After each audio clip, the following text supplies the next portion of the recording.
Hello everybody. How are you all today?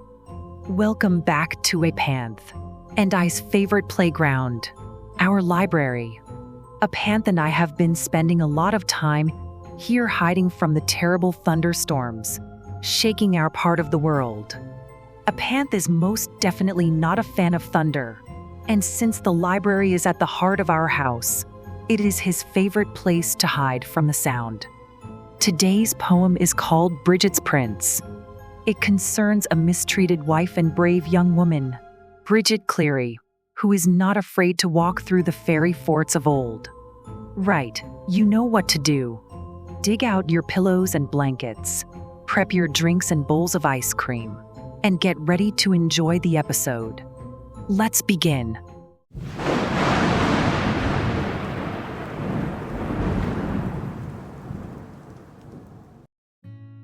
Bridget's Prince. Bridget Cleary walked bravely out beneath the Irish sky. She and her man had fought again. She sought a place to cry, and so climbed to the fairy fort, unafraid though alone, to where green leaves whispered secrets across banks of brown stone. The people from the village had warned her to stay away. Her house, being so near the fort, already had them pray at church for her every Sunday. The fairy world drew near. At such places, people believed, but Bridget had no fear. No, Bridget was a fine woman with a mind of her own. It was her cleverness and skill that made her husband groan in anger towards her success, for she sewed garments fine, stockings of bright and various hue, cloaks for the winter time, and pretty dresses for dancing, or for a marriage rite. The villagers said her hands held the skill of a fair sprite. Bridget had bought the sewing machine with her dowry when poverty was still assailing her young family. Within a year, she had turned their fortunes cleanly around. When her pa moved in, the three leased the biggest house in town. It became a badge of honor to wear a Bridget dress. Young brides from miles around begged her their special day to bless. You'd think her husband would be glad, but no, his teeth he ground. Whenever she brought money home, his fists the wall would pound. He raged at her by night and day for every little thing, until, despite her efforts, he killed all her love for him. Now Bridget, in her scarlet stockings and her coat of black, used the excuse of selling eggs and climbed the well-known track leading to the old settlement. That was her thinking place, where the pure air was quiet and clear, and all was peaceful grace. Bridget sat down upon the earth and spoke into the mound, her worries, troubles, and her pain. At other times, she'd found, by speaking hurt into the fairy mound, it went away, as if a fairy ear heard every word she had to say. "I can't bear this," Bridget whispered. "My lover detests me. He has been growing colder since we lost the last baby. He said last night that only a vile, unnatural thing could have been married 8 long years, but born no life for him. He forgets I have wept from my soul for each lost baby. Surely he mourned but didn't almost die as well, like me. I'd leave him, but my pa would weep if I should run away. He'd be trapped here and dishonored if I should further stray. But if I stay, I cannot tell you how long it will be, until the rage my Michael bears will make an end of me. He hates me for selling my eggs and garments for hope chests, as if he doesn't eat the meat that on my labor rests. He wants the weak, biddable girl I was at 18 years, the one he could order at will, who succumbed to his jeers. In truth, I am no longer she, nor do I wish to be. If only there were some power able to set me free." Then Bridget laid her head in her hands and cried bitter tears. She sorrowed for disappointment and many wasted years. No one can know how long she wept until she heard a sigh close by her face. A gentle voice said, "Maiden, do not cry. If for the sorrows you have spoken, you'd have remedy, then gaze upon your champion. I have the cure with me. Look up if you would know your friend, but I beg, do not fear. Although I'm not a mortal man, I am no demon drear." Bridget wiped her eyes and looked up. A man was standing there, fair and upright, with a kind face and wealth of golden hair. His flesh was clean, his clothing silk, his hands dexterous and pale. His eyes were as blue as the seas on which armadas sail. His lips curled in a gentle smile that no eye could offend. That seemed to say, as he'd stated, he came as Bridget's friend. "Hail, gentle mortal," he spoke on. "My name is Maserfell. My lands beyond this portal lie, and I have heard your tale of sorrows many times and oft. My ears have heard you weep in anguish over dead babies. This time I come and seek to offer all that's in my power to give you relief and liberate you from the man who would be your life's thief." Bridget looked up at Maserfell, standing patiently there. In appearance, he was like an angel, so kind and fair. She was afraid, near terrified, for those she'd come to see and confide in a fairy place she never thought she'd see. An actual fairy in the flesh. She'd thought them fantasy, half believed and half disbelieved, not thinking proof to see. "Be not afraid, fair mortal lass," Fairy Maserfell urged. "You have heard it, argued that my kind from your world was purged in antique ages. It's not so. From iron we flinch away, but we were here when earth was new. We still have our own play upon the land. We also have a world that is our own. If you wish, you can join me there. I'll never make you moan, nor blame you for the wit and strength that have enchanted me. In my world, you'll be free anew, free too to marry me, to marry you, and live in beauty as a fairy wife. In my shining castle below, you will dwell without strife. I'll clothe your flesh in silk robes and lay gold on your head, make you chairs of old ivory and lay furs on your bed. I'll send gold coins to heal the sorrow of those left behind, and a fairy with your face and frame to quiet their mind." Fair Bridget frowned. "I'm a stranger, yet you would marry me? Not so strange. Many times and oft you've come to talk with me. To me, you have unbound your soul.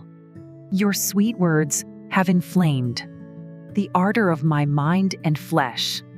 I must not then be blamed for wanting you. If you know me, then tell me who I am." She said, "I won't be convinced. All of this wasn't a scam, unless you can tell me what I think, what I feel, see, and dream. Show me you understand my inmost self, not what I seem. And maybe, just maybe, I will consider wedding you. I married once without respect, and do not mean to do the same again." The fairy smiled. "The answer that you seek is impossible. A poor creature, such as me, could speak 1,000 years and not come near to the naming of you. I don't understand yet, but I'm willing to learn from you. In my palace, I'll do all I can to make you happy. Freedom and respect I offer if you marry with me." Bridget had not expected that. Not meaning to, she smiled. When she tried to talk to Michael, he said she was a child and treated her with blank disdain. Maserfell understood. He could not read her at a glance. That was all to the good. But still, "I don't know. I once made to God a solemn vow I'm not sure. I can walk away from my oath even now. Is it wrong for you to leave the man who will take your life? Someone who does not respect you as a woman or a wife. A man who cannot see and admire the goodness in you. Such a fool as to waste forever the wonder of you. Masserfell knelt to her and said, "You will not believe me, but your words have entranced, for always the soft heart in me. I could not bear another night to hear you cry and weep, when I could dance you in my arms, then hold you as you sleep. Surely, the God you name in love would not see you sorry, and lying in an early grave, rather than wed to me. Michael is not an easy man to love," she admitted. "He snores, moans, and farts, even shoves me clean out of the bed. I have never been the kind of woman to vow lightly, but I guess it could be argued he broke his vow to me. Then still, stay yet," Masserfell said. "There is another thing. I can give you to light your days and make your spirits sing. My flesh is not a mortal man's. If you will cleave to me, my magic will fulfill your wish. I'll give you a baby."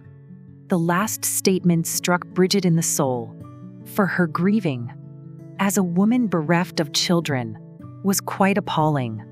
The hope of holding living flesh and blood inside her arms had more power to sway her than all of fairyland's charms.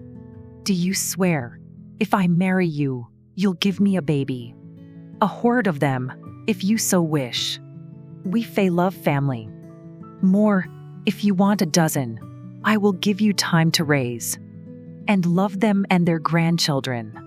I don't have endless days, but I have lived millennia, at least 1,000 years. My magic will bestow on you a time bereft of tears. You can render to me such life, near immortality, nor will your soul be threatened if you throw your lot with me. I know the village folk think us something dark and obscene, but what is different does not have to be vicious or mean. My folk are imperfect, certainly, but will treasure you.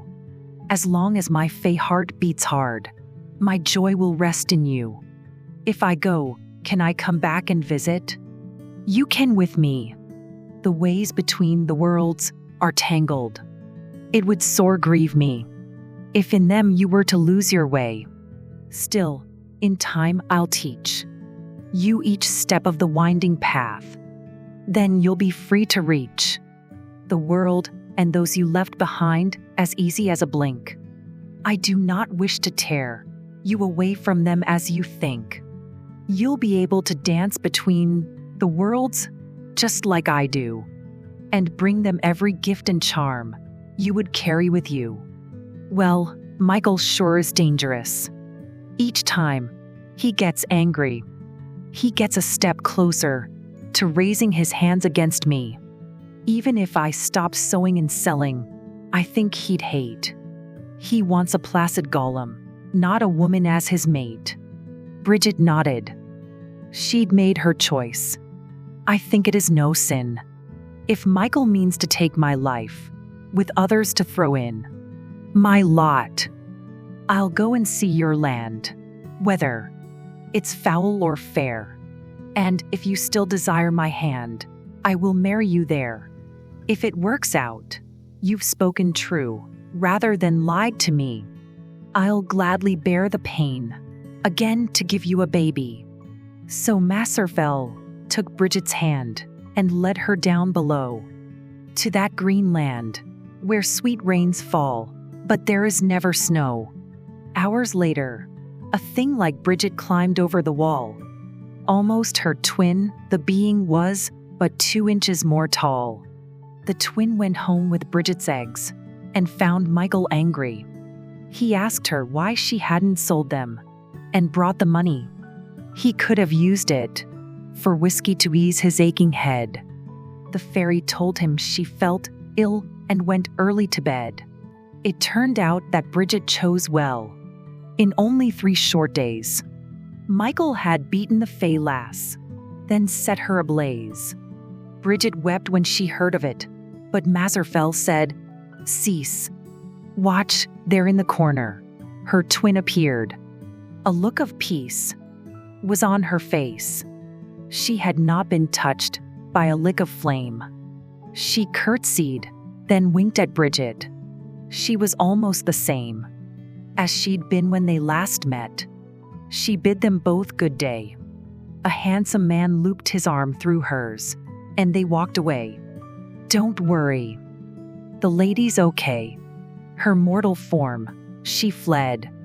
When she peered into Michael's thoughts and knew he intended to set her alight, what burned in that fire was a shell. Thank the stars that no living thing had to endure that hell. Bridget hugged her fairy husband, for Michael said a prayer. Then, she released his memory as if he had never been there. As for Bridget and Mazerfell, the pair lived happily. In just 2 years, they welcomed a tiny elfin baby. They named her Persephone, for she was born of 2 worlds. And both the courts of fairyland adored the glowing girl. Bridget never removed again to the hard world of man. Instead, she stayed with Mazerfell and bred a merry clan. She was always honored and loved. She learned at fairy hands the skill of tiny embroidery, shaped like living plants. Mazerfell's servants took her work back to the mortal place, where people soon clamored to buy the sweet, delicate lace. Perhaps it is not so strange. In a once pagan country, many were pleased to boast they wore fairy embroidery. Indeed, Bridget's work was desired as never there before. She shared gold with her companions, and their gleaming store abounded. She knew some seduced in fairyland to dwell had been enjoined by wicked powers, and there did not well. But Bridget's Mazerfell spoke true. He loved the sweet lady. Even now, Bridget lives on below with her family. Subscribe to become a delicious darling. I'm relieved that the poem worked out the way it did. There are many stories where the fairy princes offering gifts or love to human women have lied. Luckily for us, that was not the case in our story. Today's word for the comments is fairy. Do you believe in fairies? Have you ever seen one? What would you expect them to be like? If you did see a fairy, tell me in the comments.